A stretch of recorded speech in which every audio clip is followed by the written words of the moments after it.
Morning. Hari ni kita nak unboxing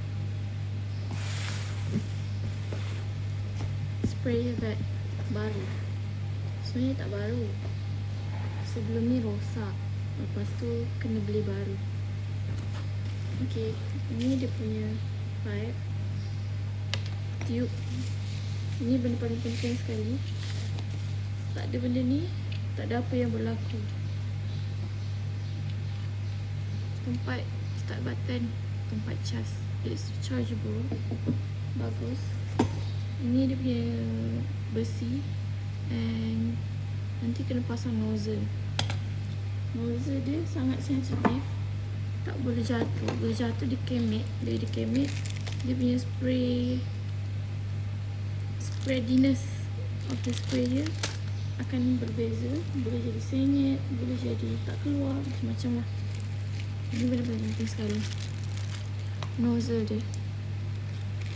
And then this is the tangki for 5 liter, and that's it.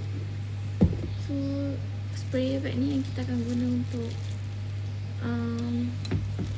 baca ubat, baca racun, baca apa semua, untuk buat testing dekat saya.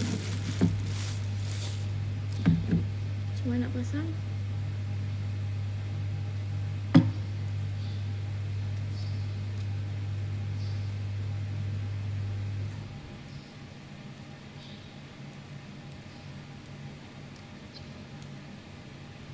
Okay, good.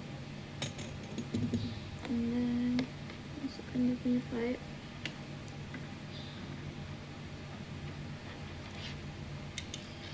This one akan masuk dekat dalam lubang ni.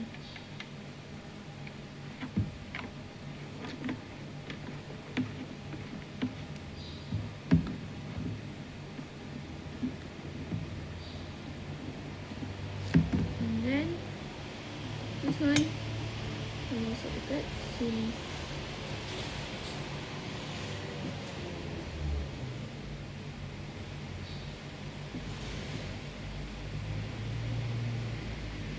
This is start button dia. Sekarang hijau, saya tengah on. So tutup. Nothing here.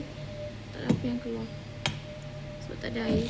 And then kita kena pasang nozzle. Oh, dia ada valve. Oh, inilah function dia. But never mind, I use it later. Bagus lah ada valve. Okay, this is the nozzle. Nozzle ni bersih tau, so dia akan sangat fragile. Bila jatuh, dia boleh kemek. Jangan jatuh.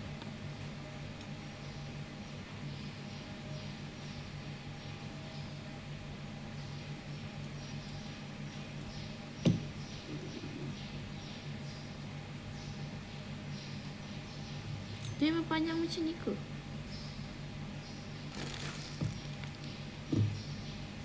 Spray head, water spray, expansion tube, adjusting nut.